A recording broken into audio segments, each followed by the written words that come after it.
Mga kabataan, ito na ang huling gabi ni Kayla Mirales sa YMFN News Tonight dahil lilipat na siya sa KBN News program na Roblox siya tonight.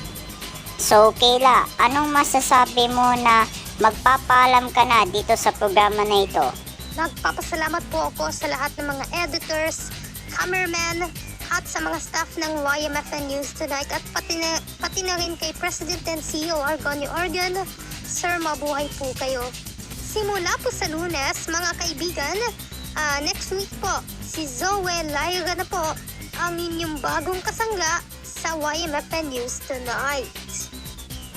Okay, at yan ang mga balita ngayong Biyernes. Happy weekend! Ako po si Martin Sectorio.